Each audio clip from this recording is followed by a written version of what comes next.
Cancer sir definitely alarming speed से बढ़ रहा है और इंडिया एक मेजर सेक्टर है जहाँ पे हर तरह का कैंसर अब काफ़ी पीक पे पाया जा रहा है। इसके पीछे क्या साइंस है? कि फैमिली और जीन्स, तो जो आपने जीन्स अपने फैमिली में इनहेरिट किए हैं, मॉडिफाइबल रिस्क फैक्टर और कुछ non modifiable risk factor. Non modifiable का रिस्क फैक्टर्स का मतलब ये है कि वो रिस्क फैक्टर जिनको हम कुछ चेंज या मॉडिफाई नहीं कर सकते। इंडिया में स्मोकलेस टोबैको का भी काफ़ी चलन है, जैसे खैनी तंबाकू लोग काफ़ी खाते हैं, Right. तो इससे माउथ के कैंसर्स बहुत ज़्यादा कॉमन होते हैं। राइट, तो भारत में भी अभी लंग कैंसर के मामले बढ़े हैं। डेफिनेटली किसी ने स्मोक किया, स्मोक के कण उनके उनको क्लोथ्स में रह गए और Okay. घर पे आके बच्चे या फिर उनकी वाइफ या बाकी रिलेटिव्स उसको इनहेल कर रहे हैं, सो Okay. That passive smoking is also very harmful.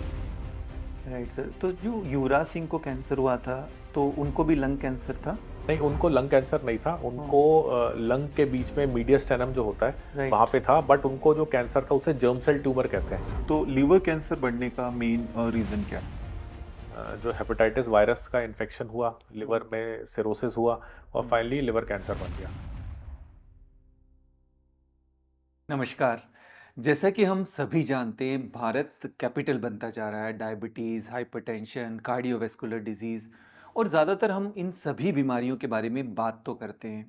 पर कैंसर कैंसर का नाम जब भी हम सुनते हैं तो हमारे दिमाग के अंदर एक डर सा पैदा हो जाता है और उसके बारे में हम बहुत ज़्यादा बातें भी नहीं करते हैं। और बहुत बार ऐसा होता है कि हम अपने लक्षणों को भी छुपाते हैं। कैंसर की बात हम जब भी करते हैं तो चाहे वो शहर हो, चाहे हमारे सेमी अर्बन एरिया हो, रूरल एरियाज़ हो, इवन अगर हम सेमी अर्बन या अर्बन एरियाज़ की भी बात करें तो वहाँ पर भी लोग अभी इतने ज़्यादा अवेयर हुए नहीं हैं और कैंसर को लेके बहुत सारे मिथ भी अभी लोगों के मन में हैं। तो इन्हीं सभी मिथ को हम आज क्लियर करेंगे और इन सभी गलतफहमियों को क्लियर करने के लिए हमारे साथ हैं सीनियर मेडिकल ऑन्कोलॉजिस्ट डॉक्टर समित पुरोहित, जिनको कि कैंसर के फील्ड में 15 साल से ज़्यादा का अनुभव है। तो आज हम उनसे बात करते हैं और हमारे दिमाग के अंदर जितनी भी तरह की क्वेरीज है उनको सॉर्ट आउट करने की कोशिश करते हैं। डॉक्टर समित, आपका बहुत बहुत स्वागत है आज के इस पॉडकास्ट में। और जैसा कि हम बात कर रहे थे कि कैंसर को लेके लोगों के मन में बहुत ज़्यादा अभी भी डर है और इसके बारे में वो बात भी नहीं करते। और जैसा आप भी देखते होंगे कि अभी भी लोग लेट स्टेज में आपके पास पहुंचते हैं, स्टेज 3 या स्टेज 4 में, उसके बारे में तो हम बात करेंगे। पर एक जो मेरा सबसे पहला सवाल है कि काफ़ी सारे लोग आजकल इस तरह से बात करते हैं, इनफैक्ट कोविड के बाद लोगों ने अपनी लाइफ़स्टाइल में काफ़ी चेंज किया है, हेल्दी लाइफ़स्टाइल वो अपनाते हैं, ड्रिंक नहीं करते, स्मोक नहीं करते, या वो कहते हैं कि हम बाहर का भी नहीं खाते। पर इस तरह के भी कुछ केसेस दिख जाते हैं और कुछ लोग ऐसा होते हैं जिनकी लाइफ़स्टाइल बिल्कुल सही नहीं होती, जो स्मोक भी करते हैं, ड्रिंक भी करते हैं और वो 70s या 80s की एज में हैं, तो भी कहते हैं कि देखो हमें तो कुछ नहीं हुआ। तो इसके पीछे क्या साइंस है? पहले तो thank you for calling me here. जैसे आपने बोला, कैंसर डेफिनेटली अलार्मिंग स्पीड से बढ़ रहा है और इंडिया एक मेजर सेक्टर है जहाँ पे हर तरह का कैंसर अब काफ़ी पीक पे पाया जा रहा है। जो आपका सवाल है कि कुछ लोगों में कैंसर गलत आदतों के बावजूद नहीं होता है और कुछ लोगों में हो जाता है, जी। तो इसमें कई और रीजंस भी प्ले करते हैं। जो गलत आदतें हैं जैसे सिगरेट, स्मोकिंग हो गया, अल्कोहल हो गया और सीडेंटरी लाइफस्टाइल हो गया, फास्ट फूड हो गया, बट इसके अलावा कुछ ऐसे नॉन मॉडिफाइबल रिस्क फैक्टर्स हैं जैसे कि हमारी एजिंग, हम अपनी एज को कंट्रोल नहीं कर सकते। उसी तरह फैमिलियल हिस्ट्री और जीन्स, तो ये दो तीन ऐसी चीज़ें हैं जिनको हम नॉन मॉडिफाइबल रिस्क फैक्टर्स कहते हैं। बाकी रिस्क फैक्टर्स को आप मॉडिफाई कर सकते हो। राइट तो सर। आप जिस एनवायरनमेंट में रहते हो, जिस तरह का स्ट्रेस है आप पे, जिस तरह की ईटिंग हैबिट्स है आपकी, जिस तरह का आप वाटर कंज्यूम कर रहे हैं, जिस तरह का आप स्ट्रेस अराउंड से डील कर रहे हैं, तो वो सारी चीज़ें हैं जो कि इंटरप्ले करती हैं। और जब भी ये इंटरप्ले करती हैं तो ये हमारे शरीर में कुछ ना कुछ सेल में गड़बड़ कर देती हैं। हमारे शरीर में अगर रिपेयर मैकेनिज्म ठीक है तो उस सेल को रिपेयर कर देगा, लेकिन अगर हमारे शरीर का रिपेयर मैकेनिज्म खराब हो गया है तो वही अनकंट्रोल्ड अनरेगुलेटेड ग्रोथ कैंसर में कन्वर्ट हो जाती है। ओके। तो ये एक फैक्टर मतलब हो सकता है कुछ एक ऐसे एक्सेप्शन की जिनकी लाइफ़स्टाइल ठीक नहीं है, बट अगर लाइफ़स्टाइल आपकी ठीक है तो एटलीस्ट आपका जो चांसेस है इस तरह का आपने जो बताया सेल में अनरेगुलेशन होने का, वो कहीं न कहीं मिनिमाइज़ होगा। डेफिनेटली बिल्कुल, डेफिनेटली। बिल्कुल। तो और जैसा एक आपने बताया इसके अंदर कुछ मॉडिफाइबल रिस्क फैक्टर और कुछ नॉन मॉडिफाइबल रिस्क फैक्टर है, तो दर्शकों को थोड़ा वो भी अगर हम सिंप्लीफाई करके समझा पाए। सो नॉन मॉडिफाइबल का रिस्क फैक्टर्स का मतलब यह है कि वो रिस्क फैक्टर जिनको हम कुछ चेंज या मॉडिफाई नहीं कर सकते। जैसे एज है आपकी, आप जैसे जैसे एज में बढ़ते हैं आपके चांसेस जीन्स में चेंजेस के बढ़ जाते हैं। तो ओके। 50-60s के बाद आपके यही जीन्स में डिफेक्ट आने के चांसेस बढ़ जाते हैं और रिपेयर सिस्टम थोड़ा थोड़ा वीक होता जाता है, जिसे हम कहते हैं इम्यून सिस्टम भी वीक होता जा रहा है। इसी तरह आपकी फैमिली और जीन्स, तो जो आपने जीन्स अपने फैमिली में इनहेरिट किए हैं जी। वो जीन्स आप पे आगे कंटिन्यू होंगे। कुछ ऐसे जीन्स हैं जिनसे रिस्क फैक्टर बढ़ जाता है, जिसमें हम B R C A 1 and 2 gene कहते हैं, right. Breast cancer 1 and 2 gene, B R C A 1 and 2 gene. Hmm. तो इन जीन्स में tendency as compare to normal individual hmm. 10 to 15% ज़्यादा होती है। तो ओके। अगर एक इंडिविजुअल है और दोनों सेम एज की लड़कियां हैं और हम्म। एक में जीन्स है और एक में जीन्स नहीं है, तो जिसमें जीन्स नहीं है उसमें अगर रिस्क फैक्टर 1 to 2% है ब्रेस्ट कैंसर का, तो दूसरी में वही रिस्क के चांसेस 10 to 15% हो जाएंगे। ओके ओके, तो जेनेटिक एक रिस्क फैक्टर यस। हमारा होता है। यस। पर सर इसमें जेनेटिक रिस्क फैक्टर को हम कैसे जानें, मतलब अगर हमारे दर्शक आम भाषा में अगर हम उनको समझाएं कि जेनेटिकली वो कैसे जानेंगे, आपने जो हिस्ट्री की बात की, तो वो कैसे हमें पता होगा कि ये हमारे अंदर एक रिस्क फैक्टर है। ब्रेस्ट के कैंसर में कई बार लोग बात करते हैं, और इनफैक्ट अगर हम शहरों में बात करें तो कई बार जो फीमेल्स है वो स्पेसिफिक इस बारे में जानती हैं कि उनकी मदर को कैंसर था ब्रेस्ट का, बट वो एक बहुत ही स्मॉल कैटेगरी है। बट आम लोग अगर इस बारे में जानना चाहे तो वो कैसे जानेंगे? तो फैमिलियर और जेनेटिक रिस्क कैंसर की परसेंटेज अगर मैं कहूँ तो 2 to 4% या 5% के बीच में होती है। ओके। इसमें ये जानना ज़रूरी है कि आपके परिवार में हम्म। आपकी मदर साइड या फादर साइड में कोई किसी को कैंसर की बीमारी थी कि नहीं थी, एक चीज़।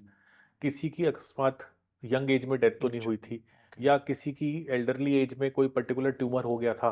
तो हम्म। ये पिछले 1-2 जनरेशंस में फिर भी पता लग रहा है, लेकिन उससे पहले शायद ये नहीं। हिस्ट्री पाना बड़ा मुश्किल है। एग्जैक्टली। बट कई अब परिवार ऐसे देखे हैं कि एक सिस्टर को कैंसर था, फिर मौसी की लड़की को कैंसर हो गया।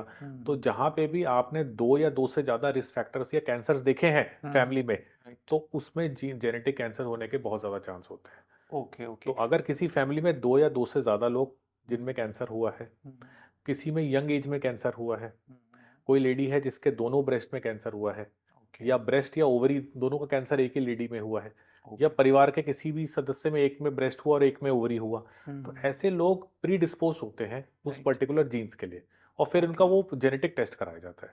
ओके, तो सबको होने की पॉसिबिलिटी है कि अगर फैमिली हिस्ट्री ऐसी है तो पॉसिबिलिटी ज़्यादा बढ़ जाती है, मतलब, बट ऐसा नहीं है कि कैंसर हो ही। हाँ, जीन्स होने से आप के परसेंटेज या प्री डिस्पोजिशन के चांसेस थोड़े बढ़ जाते हैं, थोड़े बढ़ जाते बट ये नहीं कि आपको होगा ही होगा। हैं। ओके ओके, हाँ, ठीक है। बट ये ज़रूर है कि आपकी परसेंटेज बढ़ जाएगी, और यही चीज़ आपके थोड़ी यंग एज में होगी। राइट। जिसमें वो जीन्स नहीं है, उसको अगर वो कैंसर 50-60 की एज में हो रहा है, तो आप में 40 की एज में होगा। तो ओके। ऐसे लोगों को हम कहते हैं कि आप अपना जेनेटिक काउंसलिंग कराइए अच्छी तरह। स्क्रीनिंग, जो भी यंगेस्ट मेंबर है उससे 5 साल पहले से स्क्रीनिंग स्टार्ट कर दीजिए। ओके। फॉर एग्जाम्पल एक फैमिली में लेडीज़ हैं जिनको 45 की एज में हो चुका है, 2-3 लेडीज़ हैं, तो आप सबको कहेंगे कि जी 40 ईयर्स के बाद आप अपनी रेगुलर स्क्रीनिंग स्टार्ट कराएं। राइट सर, तो ऐसा। स्क्रीनिंग पे और प्रिवेंशन पे भी एक बार हम बात करेंगे। तो जैसा श्योर। आपने बताया कि जेनेटिक एक काफ़ी बड़ा इसके अंदर कारण है, रोल प्ले करता है, पर ऐसा नहीं है कि आपकी फैमिली में कैंसर है तो आपको होगा ही, पर वहाँ पर आपको थोड़ा और ज़्यादा अलर्ट होने की डेफिनेटली। ज़रूरत है और समय से आपको अपने टेस्ट और स्क्रीनिंग कराने की ज़रूरत है। इसके अलावा अगर सर हम बात करें कि अभी आपने देखा होगा ट्रेंड, अगर पिछले आप 10-15 सालों से जैसा आप देख भी रहे हैं, तो क्या कैंसर के मामले पहले से ज़्यादा बढ़ रहे हैं या अभी ज़्यादा डिटेक्ट हो रहे हैं? तो कैंसर के मामले पहले से ज़्यादा डेफिनेटली बढ़ गए हैं। अ, जिस तरह के अब हम कैंसर्स देख रहे हैं, जब मैं 15 साल पहले पढ़ाई करता था, तो हम ये देखते थे कि ये पर्टिकुलर कुछ कैंसर्स हैं जो कॉमन हैं। बट अब आप देखे जाएँ तो वही कैंसर्स के अलावा बाकी कई कैंसर्स हैं, जैसे मेल्स में lung cancer, mouth cancer, prostate cancer, colon cancer, ये 4 कैंसर्स बहुत कॉमन हैं। इसी तरह लेडीज़ में ब्रेस्ट कैंसर हो गया, ओवरी कैंसर हो गया, सर्वाइकल कैंसर। ये कैंसर्स लेडीज़ में बहुत ज़्यादा, फीमेल्स में बहुत ज़्यादा कॉमन होते हैं। बट जो चेंज हमने पिछले कुछ टाइम से देखा है कि यंग लेडीज में भी अब ये कैंसर्स आ रहे हैं, जो हमें किताब में पढ़ाया जाता था कि 50-60s के बाद होगा, बट अब 30s-40s में भी ये कैंसर आ रहे हैं। राइट। कैंसर अग्रेसिव होके आ रहे हैं। ओह! यंग लोग हैं तो उनमें उतने ही ज़्यादा अग्रेसिव कैंसर्स हैं। Right, right. तो वही सर, इसके पीछे अभी आप क्या समझते हैं? जैसे एक जेनेटिक फैक्टर की बात की, इसके अलावा अपनी लाइफ़स्टाइल, तो मेजॉरिटी कंट्रीब्यूशन किस चीज़ का है अगर आप लाइफस्टाइल का है, तो यहाँ पे लाइफ़स्टाइल? हमारे वो मॉडिफाइबल रिस्क फैक्टर्स आते हैं, ओके, जिनको हम मॉडिफाई करके अपनी लाइफ को स्मूथ बना सकते हैं और कैंसर फ्री रह सकते हैं। Right sir. तो इन मॉडिफाइबल रिस्क फैक्टर्स में स्मोकिंग नंबर ओके। 1 आता है। हुँ, इंडिया में स्मोकलेस टोबैको का भी काफ़ी चलन है। हुँ, जैसे खैनी, तंबाकू लोग काफ़ी खाते हैं, तो राइट, इससे माउथ के कैंसर्स बहुत ज़्यादा कॉमन होते हैं इंडियन सबकॉन्टिनेंट और स्पेशली बोलूँ तो एशियन सबकॉन्टिनेंट में। ओके। इसके अलावा alcohol alcohol is a hmm, big risk factor. Hmm, sedentary lifestyle, hmm, junk food, तो ये राइट, सारी चीज़ें, लैक ऑफ एक्सरसाइजेस, तो these are all modifiable risk factors. Okay. फिर जैसे ब्रेस्ट कैंसर का एग्जांपल बताऊं तो हुँ, उसमें हम कहते थे कि चाइल्ड बर्थ अच्छा। एक तरह से प्रोटेक्टिव है, हुँ, बट अब क्योंकि शादी लेट हो रही है राइट। और बच्चे और लेट हो रहे हैं, सब फैमिलीज में everybody wants one kid, hmm, not more than that, तो these are all factors which are contributing to okay, those risk factors. So right, we are getting predisposed with hmm, such modifiable risk factors, okay, जिनको हम अगर control करें तो हुँ। हमारा protection बहुत better हो जाएगा। Right sir. तो जैसे अभी बात की हमने कि आपने मेल फीमेल कैंसर्स के बारे में बात की, अगर हम इसी तरह से लेकर चलें, मेल में आपने जैसे बताया कि 4 तरह के कैंसर काफ़ी ज़्यादा कॉमन हम भारत में देखते हैं। वैसे अगर ओवरऑल कैंसर की बात करें तो 200 से ज़्यादा तरह के कैंसर्स हैं। यस। बट अगर कॉमन कैंसर आपने, तो मेल के कैंसर आप एक बार हम उनके बारे में डिस्कशन करते हैं। जैसे आपने बताया, अगर हम शुरू करें ओरल कैंसर को ही लेकर, और ओरल कैंसर होने का जो मेन आपने रीज़न बताया कि जो टोबैको च्यूइंग है वो काफ़ी ज़्यादा है, सिगरेट स्मोकिंग भी उसपे एक मेजर रिस्क फैक्टर है। तो ओरल कैंसर के बारे में सर थोड़ा-सा कुछ बताइए कि इसका प्रिवेंशन हम कैसे कर सकते हैं? इसके लिए क्या स्क्रीनिंग कोई टूल अवेलेबल है, जिससे हम जल्दी इसको पहचान सकते हैं? और इसके लिए अगर हो जाता है तो ट्रीटमेंट हमारे पास किस तरह के अवेलेबल हैं? तो ज़्यादातर जो common presenting symptom oral cancer में ये होता है लोगों का कि नॉन हीलिंग अल्सर, कोई ओके, अल्सर बना और जो हील ही नहीं हो रहा है, मतलब छाला। छाला हो गया है। ओके। और लोग उस पे घर की देसी दवाइयाँ या लोकल डॉक्टर से दिखाते हैं, फिर हुँ, भी वो हील नहीं होता। फिर वो बाद में जब हमारे पास प्रेजेंट करते हैं तब तक वो चीज़ बढ़ चुकी होती है। हुँ, तो नॉन हीलिंग अल्सर एक मेजर फैक्टर है। फिर रिकरेंट ब्लीडिंग होना, ओके। खाने पीने में अटकन आना, हुँ, गर्दन में स्वेलिंग आना जिसे लिम्फ नोड्स की स्वेलिंग कहते हैं, तो ये फैक्टर्स होते हैं। और इसके अलावा एक शार्प टूथ या इम्प्रॉपर डेंचर्स हुँ, भी एक बहुत बड़ा रीज़न है कि शार्प टूथ है, उसने repeated abrasion, repeated corrosion okay. करके हुँ। वहाँ पे एक दाग बना दिया, एक अल्सर बना दिया। और साथ के साथ स्मोकिंग भी है, ये स्मोकिंग, ज़रूरी नहीं है खाली वही नहीं ये रिस्क फैक्टर्स तो है ही, बट स्मोकिंग एक उस पैरेलल इंडिपेंडेंट रिस्क फैक्टर है। ऑलराइट, तो ठीक है। अगर किसी में ये सारी चीज़ें हैं और साथ में स्मोकिंग भी करता है हुँ, या हुँ, खैनी, गुटखा, तंबाकू ऐसे लेते हैं, हुँ। तो उनमें रिस्क फैक्टर बहुत ज़्यादा बढ़ जाते हैं। राइट, तो राइट, राइट। तो that basically adds fuel to your injury. Okay, तो ओके। इसलिए ऐसे लोगों में सिम्पटम्स बहुत तेज़ी से होते हैं। राइट तो सर। यंग लोगों में जिनमें ओरल कैंसर देखे जा रहे हैं वो हुँ, काफ़ी अग्रेसिव और एडवांस स्टेज में आ रहे हैं। अच्छा, तो ओके। उस टाइम पे ट्रीटमेंट थोड़ा मुश्किल हो जाता है। तो इसको सर ये हमने रिस्क फैक्टर तो इसका जाना कि ये काफ़ी बड़ा एक रिस्क फैक्टर है, बट इसको अगर वैसे ही इन जनरल हम प्रिवेंशन की बात करें, क्योंकि बाकी कैंसर के लिए कई बार हम ब्रेस्ट कैंसर के लिए और काफ़ी अवेयरनेस चलती है, ओरल कैंसर में हम क्या ऐसे स्क्रीनिंग टूल है या उसको हम जल्दी पकड़ पाएँ वो? तो ओरल कैंसर में सबसे इम्पोर्टेंट है एक लोकल एग्जामिनेशन करना ओरल कैविटी का, और साथ साथ नेक का एग्जामिनेशन करना। हुँ, ओरल कैविटी में आप अंदर का मसूड़े, हुँ, दांत, टंग, हुँ, एक लेवल तक टॉन्सिल देख सकते हैं। उसके अंदर जब नेक का आता है तो वहाँ पे हम एक डायरेक्ट लैरिंजोस्कोपी करते हैं, हुँ, जिसके ज़रिए हम अंदर ओरल कैविटी के भी देख पाते हैं और साथ साथ नेक का एग्जामिनेशन करते हैं। हुँ, इसके अलावा अच्छा ओरल हाइजीन मेंटेन करना हुँ, वेरी इंपॉर्टेंट है। हुँ, अगर आपका कोई शार्प टूथ है तो हुँ, आप डेंटिस्ट के पास जाके उसको ग्राइंड करा लीजिए, ओके, क्योंकि राइट। क्या होता है कि जाने अनजाने टंग या हुँ, हमारे गम्स अंदर से बाइट। उस पे फॉल करते हैं और वो हुँ, रिपीटेड अब्रेजन से एक अल्सर में हुँ, कन्वर्ट हो सकता है। हुँ, और ऑफ कोर्स हमारा जो हैबिट्स हैं हुँ। उसको हम जितना इम्प्रूव करें तो दैट विल हेल्प। ओके, ठीक है। तो ओरल कैंसर के लिए जैसे आपने बताया कि इसके लिए कुछ प्रिवेंटिव हमारी हैबिट्स है। डेफ़िनेटली अगर आप सिगरेट स्मोक करते हैं या तम्बाकू किसी भी तरह से आप यूज़ करते हैं, तो वो तो आपको बंद करना है, क्योंकि वो तो बहुत बड़ा मेजर रिस्क फैक्टर है। और साथ के साथ जो तम्बाकू का सेवन करते हैं और जो नहीं भी करते, वो अपना एक ओरल हाइजीन का ज़रूर ध्यान ध्यान रखें। रखें। और साथ के साथ एक एग्ज़ामिनेशन जो आपके डेंटिस्ट भी जैसा आप जाते हैं उनके पास स्केलिंग कराने, हम्म। या फिर आपके जो ईएनटी वाले डॉक्टर हैं तो उनके पास भी जाकर आप चेक कर सकते हैं, या सेल्फ भी एग्जामिनेशन? सेल्फ एग्जामिनेशन भी कर सकते हैं, और इसके अलावा कुछ सालों से एक ट्रेंड आ गया है, जो ओरल कैविटी या फिर जिसे टंग का बेस का कैंसर कहते हैं, ओरोफेरेंजियल कैंसर्स, इसमें एक वायरस होता है HPV virus, human papilloma virus. ये वायरस यूजली सर्वाइकल कैंसर के लिए ज़्यादा जाना जाता है। लेडीज में जो ग्रीवा होती है, बच्चेदानी के मुंह, सर्विक्स जिसे कहते हैं, राइट तो वहाँ के कैंसर के लिए होता है। बट कुछ टाइम से देखा गया है कि ओरल कैविटी में भी काफ़ी एचपीवी इंड्यूस्ड कैंसर आ रहे हैं। ओके। इन कैंसर्स की प्रोग्नोसिस और क्योर होने के परसेंटेज बेटर होते हैं बाकी कैंसर अच्छा, से। ओके। बट एचपीवी भी एक रिस्क फैक्टर अब बनाने लग गया है कुछ टाइम से। Okay, okay, right. तो ओरल कैंसर के बाद अगर हम चलें तो जैसे मेल्स में आपने कॉमन कैंसर बताया है कि लंग के कैंसर भी काफ़ी ज़्यादा देखने को मिल रहे हैं। तो लंग के कैंसर क्या जिनकी स्मोकिंग की हिस्ट्री है, या जो नॉन स्मोकर है उनमें भी लंग कैंसर होने की पॉसिबिलिटी रहती है? तो ये बड़ा इंटरेस्टिंग क्वेश्चन है। हम्म। लंग कैंसर 90% स्मोकर्स में ही होता है, बट 10% नॉन स्मोकर्स में भी होता है। ओके। तो इस पे आपका वही सवाल आता है कि हमने कभी स्मोक नहीं किया फिर भी हमें लंग कैंसर हो रहा है। तो 90% जो स्मोकर्स होते हैं उनमें लंग कैंसर पाया जाता है। लेकिन जो नॉन स्मोकर्स होते हैं उनमें एक कुछ जीन्स होते हैं जिनमें खराबी से कैंसर हो सकता है। इन लोगों में ज़्यादातर, जैसे कि नॉन स्मोकर्स होते हैं तो, बट ये लेडीज लोग ज़्यादा होते हैं, फीमेल सेक्स में ज़्यादा पाया जाता है, ओके। और यंग फीमेल ज़्यादा होती है। तो Right. Young female non smoker, बहुत ज़्यादा चांस है कि आपका कुछ ऐसा जीन निकल जाए जो कि ये कैंसर में कल्प्रिट रहा है, जिसकी ओके। वजह से कैंसर हुआ है। तो राइट। स्मोकर के जो कैंसर्स होते हैं वो थोड़े डिफरेंट होते हैं, ओके। और जो नॉन स्मोकर्स के होते हैं उनमें ये जब जीन्स पॉजिटिव आ जाते हैं तो हम्म। आप एक सिंगल टैबलेट से इनको कंट्रोल कर सकते हैं। अच्छा। तो अगर मेरे पास ओपीडी में कोई फीमेल आ रही है जिसने हम्म। कभी स्मोक नहीं किया और मेरे को लग रहा है कि इसको लंग कैंसर है, तो मैं उनकी बायोप्सी करके वो जेनेटिक टेस्ट कराऊंगा उस पे, ओके। और उस जेनेटिक टेस्ट पे ओरल टैबलेट के बहुत अच्छे ऑप्शंस आ जाते हैं आजकल, राइट। जिस पे वो लेडी उसको इजीली हर रोज की घर पे बैठे बैठे एक टैबलेट ले सकती है, और she will do very well.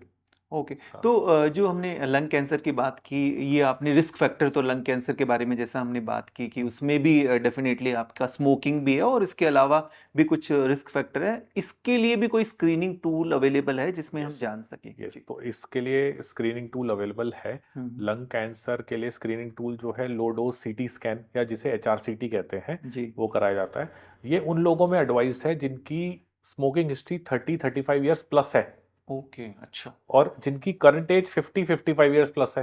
Right. तो अगर कोई इंडिविजुअल 50 ईयर्स प्लस का है और उसकी स्मोकिंग हिस्ट्री 30 ईयर्स प्लस की है, तो उसको ईयरली सीटी स्कैन कराना चाहिए, एचआरसीटी चेस्ट ईयरली कराना चाहिए उसको। राइट। तो भारत में भी अभी लंग कैंसर के मामले बढ़े हैं? Definitely, okay. Definitely. And pollution भी एक रिस्क फैक्टर है? Major risk factor, major risk major factor risk है। फैक्टर। तो नॉन स्मोकर जो पोल्यूशन में है तो उनके लिए भी फिर ये रिस्क रहेगी? यस, यस, और हम स्मोकिंग को जो रिलेट करते हैं एक्टिव स्मोकिंग से करते हैं, बट उसके अलावा passive smoking, second hand smoking भी ऐसी चीज होती है कि किसी ने स्मोक किया, स्मोक के कण उनके उनको क्लोथ्स में रह गए, और ओके। घर पे आके बच्चे या फिर उनकी वाइफ या बाकी रिलेटिव्स उसको इनहेल कर रहे हैं। So okay. That passive smoking is also very harmful.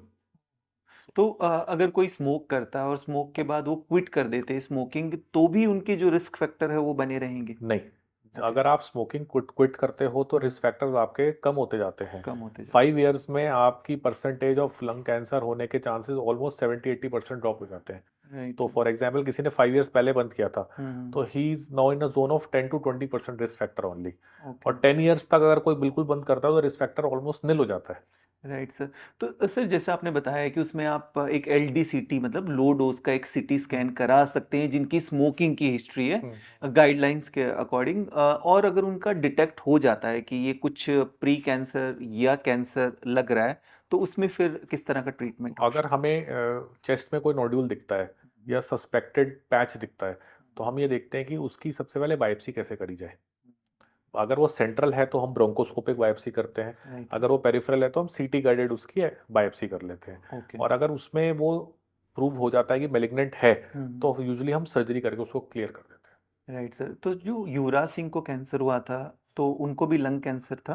नहीं, उनको लंग कैंसर नहीं था, उनको लंग के बीच में मीडियस्टेनम जो होता है वहाँ राइट। पे था, बट उनको जो कैंसर था उसे जर्म सेल ट्यूमर कहते हैं। ओके जी। तो वो बेसिकली जर्म सेल्स हैं जो ब्रेन से लेके, चेस्ट से लेके, एब्डोमेन से लेके और स्क्रोटल एरिया में कहीं पे भी हो सकते हैं। राइट। तो those are germ cell tumours, तो उनमें सर्जरी नहीं होती, उनमें कीमोथेरेपी होती है and the outcome is very good. Okay. मतलब if you can expect a cure rate of more than 90%। Right, right. ठीक है, तो जैसा डॉक्टर समित ने बताया है कि लंग कैंसर के मामले भी भारत में काफ़ी ज़्यादा बढ़ रहे हैं, और उसके प्रिवेंशन की, जैसे जिनकी स्मोकिंग की हिस्ट्री है, देखिए स्मोकिंग तो एक बहुत बड़ा मेजर रिस्क फैक्टर है, तंबाकू किसी भी रूप में लेना, और वो कई तरह के कैंसर का एक कारण बनता है, जिसमें लंग कैंसर भी एक काफ़ी कॉमन है, और ओरल कैंसर के बारे में भी जैसे हमने बात की। पर जैसा स्क्रीनिंग स्क्रीनिंग का मतलब है जब कैंसर शुरुआती स्टेज के अंदर है, उसमें आप उसको कुछ इस तरह की modalities, tools, screening tools available है जिनके ज़रिए आप जान सकते हैं। तो उसमें आपका, अगर आप समय समय से अपना स्क्रीनिंग कराते रहेंगे तो कैंसर को हम समय से डायग्नोस्ट कर सकते हैं, और कैंसर का इलाज पूरी तरह से तभी संभव है जब हम उसको समय रहते हुए डिटेक्ट कर लें। तो सर, जैसा हमने लंग्स के बारे में बात की, इसके अलावा अगर हम बात करें तो गॉल ब्लैडर कैंसर भी आजकल काफ़ी ज़्यादा देखा जा रहा है, और गॉल ब्लैडर जैसा हम देखते हैं ज़्यादातर फीमेल्स में देखने को मिलता है, और काफ़ी सारी फीमेल्स ऐसे आती है जिनमें कोई एज सच सिम्टम नहीं होते। वो किसी और जांच के लिए अपना जब अल्ट्रासाउंड कराते हैं तब पता लगता है कि गॉल ब्लैडर में कुछ है। तो उसका क्या कारण है? फीमेल में ज़्यादा क्यों है, और मेल्स में भी होते हैं पर कंपैरेटिवली कम होते हैं शायद? फीमेल्स में गॉल ब्लैडर के लिए दो तीन थ्योरीज आई थी। हम्म। जो प्रूवन थ्योरी है वो ये है कि अंडरलाइंग गॉल स्टोन्स, तो जिनकी पित्त की थैली में पत्थरी है और वो काफ़ी टाइम से पड़ा हुआ है पत्थर, तो वो पत्थरी बार बार क्रोनिक इरिटेशन से गॉल ब्लैडर में थिकनिंग और कैंसर कर सकती है। तो अगर किसी को सिम्टम्स हैं तो यूजली लोग वैसे ही हटवा लेते हैं पित्त की थैली को, बट अगर सिम्टम्स नहीं है तो वो भी डेंजरस है। अच्छा, सिम्टम नहीं है तो वो भी डेंजरस तो है। कई बार वो कहते हैं कि वो तो साइलेंट पड़ा हुआ है, कुछ कह नहीं रहा, तो एग्जैक्टली exactly. तो ओके। वो that can be a risk factor. Okay. फिर एक थ्योरी आई थी कि जो गैंजेटिक बेल्ट है, गंगा के साथ गंगा की के बेल्ट है, साथ। उसमें इतने हैवी मेटल्स हैं कि हम्म। जो वाटर इनटेक से क्रोनिक इरिटेशन कर रहे हैं गॉल ब्लैडर में, ओके। और उसकी वजह से भी गॉल ब्लैडर कैंसर काफ़ी बढ़ ज़्यादा पाया जा रहा है। तो ओके। ये गॉल स्टोन्स को जैसे हम डिफाइन करते हैं कि a fat flatulent fertile female of 50, F F F F F F 5 Fs बोलते थे, राइट। तो उन्हीं लेडीज में भी ये गॉल ब्लैडर कैंसर बहुत ज़्यादा पाया भी जाता है। ओके। अनफॉर्चुनेटली इसके सिम्टम इनिशियली नहीं होते हैं, तो जब भी ये पता लगता है ये एडवांस स्टेज में पता लगता है। राइट, तो राइट। क्वांटिफाई करूं तो ओनली 10% या 15% लेडीज ऐसी होती हैं जिनके gall bladder cancer early stage में होता है, तो वो सर्जरी करके कीमोथेरेपी करके बिल्कुल ठीक हो जाती हैं। ओके। बट अनफॉर्चुनेटली जो बाकी होती हैं लेडीज उनमें लेट स्टेज में पता लगता है, इन एडवांस स्टेज। तो राइट, उस राइट। टाइम पे कीमो और इम्यूनोथेरेपी करके आप कंट्रोल तो कर सकते हो, जी, बट जी। क्योर नहीं कर सकते उसको। तो इसमें भी अगर हम बात करें तो अगर स्क्रीनिंग कराते रहें अपना तो ये टाइम से पता चल जाता है। हाँ, तो ओके। गॉल ब्लैडर कैंसर के लिए कोई अलग से स्क्रीनिंग टूल नहीं है, but routine screenings in majority of the hospitals and institutions is ultrasound abdomen. Okay, okay. तो you do an ultrasound abdomen, आप उसमें से देखते रहिए गॉल ब्लैडर थिकन कितना है, थिकनेस कितनी है, गॉल स्टोन्स कितने मात्रा में पड़े हुए हैं, और अगर लगे तो टाइमली रिमूव कराना अच्छा रहता है। ओके, तो गॉल ब्लैडर में स्टोन है तो उसको करा लेना ही यस यस सर्जरी यस ज़्यादा यस। ज़रूरी है, पर ये आजकल काफ़ी देखा जाता है। गॉल ब्लैडर स्टोन तो काफ़ी कॉमन आजकल देखने को मिलते तो हैं, बट एक कोरोलरी जो हम देखते हैं कि not every gallstone will lead to gall bladder cancer, right. But majority more than 90% of the gallbladder cancers will have history of gallstones. Oh! अच्छा, अच्छा। राइट, तो कई बार ये होता है कि गॉल ब्लैडर स्टोन के लिए आपने सर्जरी की है, और काफ़ी बार ऐसा देखा जाता है कि सर्जरी के बाद बायोप्सी के लिए जब सैंपल भेजा जाता है और उस रिपोर्ट को कई बार हम नहीं देखते, नज़रअंदाज, तो डेफिनेटली पता लगता है कि डेफिनेटली ऐसे भी काफ़ी सारे केसेस डेफिनेटली। देखने तो को मिलते आपका अगर सर्जरी हुई है गॉल स्टोन्स की, तो पैथोलॉजी रिपोर्ट को ज़रूर चेक करिए। हैं। राइट। अगर वो सब कुछ नेगेटिव है तो you can be care free. अगर हुँ, उसमें है, क्योंकि ऐसे 2-4% केस होते हैं जिनमें गॉल स्टोन्स के लिए सर्जरी करी जाती है, बट इवेंचुअली फाइनल रिपोर्ट कहती है कि नहीं, इसमें तो कैंसर के कण भी दिख रहे हैं। Right, right. तो वो वो भी देखना एक चाहिए, चेक बड़ा, करना चाहिए। बिल्कुल, बिल्कुल। तो गॉल ब्लैडर के साथ अगर हम बात करें तो सर, जैसे लिवर के कैंसर भी काफ़ी ज़्यादा बढ़ रहे हैं। तो लिवर कैंसर बढ़ने का मेन रीज़न क्या है? लिवर कैंसर एक टाइम पे हेपेटाइटिस रिलेटेड कैंसर होता था। जो हेपेटाइटिस वायरस का इन्फेक्शन हुआ, लिवर में सिरोसिस हुआ, और फाइनली लिवर कैंसर बन गया। हेपेटाइटिस बी और सी मेजर रिस्क फैक्टर्स थे इसमें, राइट। बट विद टाइम जो रिस्क फैक्टर्स और पाए गए वो उसमें अल्कोहल आया, और अब एक एंटिटी है NASH, NASH, non okay. Alcoholic steatohepatitis. Right, so तो metabolic liver disease. Yes, okay. so metabolic liver disease is a big risk factor nowadays. काफ़ी पेशेंट्स ऐसे होते हैं जिनमें हेपेटाइटिस या अल्कोहल की हिस्ट्री नहीं होती, हम्म। बट डाइट या लाइफस्टाइल, फैट इनटेक बहुत ज़्यादा रहा होता है, तो उसकी वजह से लिवर में खराबी होती है और वो कैंसर में कन्वर्ट हो जाता है। Right sir. तो इसमें हेपेटाइटिस बी एंड सी की अगर आपने बात की, तो हेपेटाइटिस बी एंड सी का, जैसे हम बी की बात करते हैं तो वैक्सीन जिसने हेपेटाइटिस बी की ली है, तो उसमें हेपेटाइटिस बी वायरस की वजह से यस। होने की पॉसिबिलिटी कम रहेगी। यस। तो इसमें जैसे अगर किसी को हेपेटाइटिस बी है, पॉजिटिव है, तो उसको फर्दर क्या उसका फॉलोअप करना पड़ता अगर हेपेटाइटिस बी पॉजिटिव है तो उनको गैस्ट्रोएंट्रोलॉजिस्ट के पास जाके है? अपने जो एचबीवी डीएनए लोड है उसको देखना चाहिए, राइट और सर। अगर डीएनए लोड उनका नॉर्मल है तो फिर चिंता की बात नहीं। Okay sir. हाँ, तो जैसे आपने बताया कि सर अल्कोहल भी इसमें काफ़ी बड़ा मेजर कंट्रीब्यूटिंग फैक्टर है। तो जो अल्कोहल लेते हैं तो उनको चांसेस ज़्यादा बढ़ जाते हैं। Definitely definitely. राइट। एंड वैसे अगर हम बात करें सर, छोटे शहरों के अंदर कई बार कुछ लोग ऐसे होते हैं जिनको पता ही नहीं है हेपेटाइटिस सी उनका पॉजिटिव है, क्योंकि वहाँ पर वो सलून में जाते हैं, या कई बार टैटू की भी बात करें वो भी बनाते हैं, तो वो भी एक चांस रहता है। डेफिनेटली रहता है, needle prick injury, blood transfusions, जी जी। Surgical instruments, right sir. Unprotected sexual right. Intercourse, so all these are risk factors. तो आई थिंक इसमें बहुत ज़रूरी है कि अगर कुछ भी ऐसा हुआ है तो आप अपने को हेपेटाइटिस बी और सी से ज़रूर चेक कराएं, राइट ज़रूर सर। चेक कराएं। बिल्कुल। तो ये लिवर कैंसर की हमने बात की सर। लिवर कैंसर को अगर वैसे अगर हम बात करें प्रिवेंशन के लिए, रोकथाम के लिए, तो भी आप कुछ हमारे दर्शकों को टिप्स बता दीजिए। तो इसमें अगेन वैक्सीन अवेलेबल है, हम्म। हेपेटाइटिस बी की वैक्सीन अभी अवेलेबल है, तो उसको लगवाना चाहिए। 3 शॉट्स की वैक्सीन होती है, 0 month, second month, 6 month, that is more than 90-95% protective okay. For hepatitis B infection. इसी तरह अल्कोहल इंटेक को लिमिट में रखना चाहिए, आपको अपना डाइट थोड़ा सा बेटर रखना चाहिए, सेडेंट्री लाइफस्टाइल को छोड़ना चाहिए। So all these are things which will help protect liver cancer. Right. तो जैसा आपने बताया कि जो मेटाबॉलिक लिवर डिजीज भी है आजकल, वो भी काफ़ी ज़्यादा बढ़ रही है, तो उसकी वजह से फैटी लिवर तो आमतौर पे कॉमन सबको दिखता ही है, मिल जी जी। जाता है। तो फैटी लिवर पे लोग उसको ज़्यादातर कहते हैं कि ये तो कॉमन है है। ही, मेरे को काफ़ी टाइम से है कॉमन। तो हम्म। उस जब ऐसा फैटी लिवर भी डिटेक्ट होता है तो वहाँ पर हमें कितना अलर्ट होने की ज़रूरत है? तो फैटी लिवर में अगर ग्रेड 1 है तो ऐसे चिंता नहीं, लेकिन ग्रेड 2+ है, जी। ग्रेड 2 बियॉन्ड है तो डेफिनेटली हमें चिंता की ज़रूरत है। हम्म। और ऐसे में हमें फाइब्रो स्कैन भी कराना चाहिए, राइट जो सर। इलास्टिसिटी बताता है कि लिवर में कितनी है इलास्टिसिटी, बिल्कुल। और तुरंत गैस्ट्रो से मिलके रिक्वायर्ड मेडिकेशन और डाइट चार्ट तो डेफिनेटली लाइफस्टाइल बनाना मॉडिफिकेशन चाहिए। Yes. जरूर करें, क्योंकि जैसा अभी एक आईसीएमआर की भी स्टडी, और इनफैक्ट दिल्ली विद एनसीआर में एक ऐसा स्टडी हुआ था कि भारत के अंदर लोग वैसे तो स्लिम हैं, दिखने में फिट है, बट उनको एब्डोमिनल ओबेसिटी काफी ज्यादा है। यस। तो वो भी एक, अच्छा सर, ओबेसिटी की जैसा हम बात कर रहे हैं, तो वो भी क्या एक रिस्क फैक्टर है कैंसर का? डेफिनेटली वो भी risk factor. Obesity is a major risk factor, और हम्म। इसके कई कारण बताए गए। ओबिसिटी की वजह से जो हार्मोन्स का रिलीज है वो डिफरेंट रहता है, हम्म। आपकी एक्टिव लाइफस्टाइल कम रहता है, हम्म। आपका जो ट्रांजिट टाइम है आंत में खाने का, हम्म। कोलोन में, वो बढ़ जाता है, तो you are more expose to toxins. Okay so okay. These are some risk factors जिसकी वजह से obesity is not good. Right sir. तो वैसे ओबेसिटी अगर हम बात करें, तो अगर ओवरऑल आपकी फैट परसेंटेज ज़्यादा है, जैसे हम बोन डेंसिटी टेस्ट के अंदर देखते हैं, तो वो भी एक रिस्क फैक्टर है कि आपका विसरल फैट यस डेंसिटी, वो यस भी यस, योर एक। Lean body mass should be good. Okay. लेकिन हमारे यहाँ ओबिसिटी जैसे आपने बताया कि जी।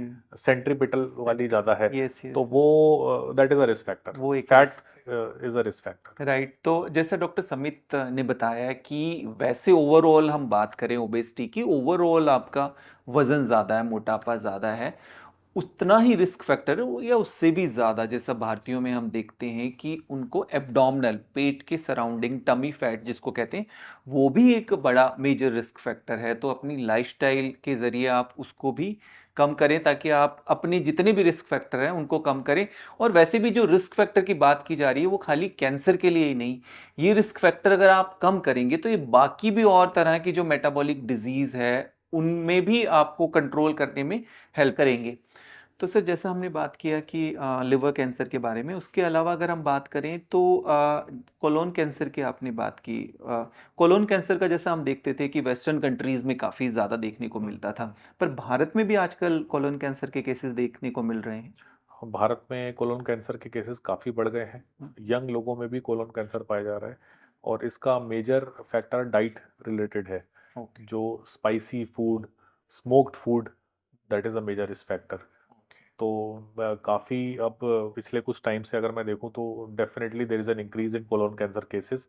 एडवांस स्टेजेस में आते हैं, यंग लोगों में आ रहे हैं। Right right. तो मेजर फैक्टर आपका डाइटरी है। Yes. एंड स्मोक फूड का मतलब जो उसमें वो फ्राई तंदूर का हाँ, जो धुआं निकलता है वो आजकल लोग छोटे जैन जी काफी यस, उसको तो तो भी स्मोक, काफी। बर्न फूड हम्म। कोलोन, स्टमक में बहुत बड़ा रिस्क फैक्टर प्ले करता है। राइट। तो कोलोन कैंसर बात करें हम, मतलब बड़ी आंत वाला कैंसर, तो उसको उसके लिए कुछ स्क्रीनिंग ऐसा अवेलेबल है या किन लोगों को वो स्क्रीनिंग कराने की जरूरत है? तो अगर आपकी डाइटरी हैबिट्स में कुछ चेंज आया है, हम्म अगर आपके बॉवल पासिंग में कोई चेंज आया है, हम्म किसी को प्रोलॉन्ग कॉन्स्टिपेशन रहने लग गया है, हम्म या फ्रीक्वेंट डायरिया रहने लग गया है, या फिर वेट लॉस हो गया है, तो हम्म ऐसे में इमीडिएटली उनको अपना टेस्ट तो कराना ही चाहिए। ओके। टेस्ट में सीटी एब्डोमेन कराया जाता है, हम्म स्टूल टेस्टिंग कराई जाती है।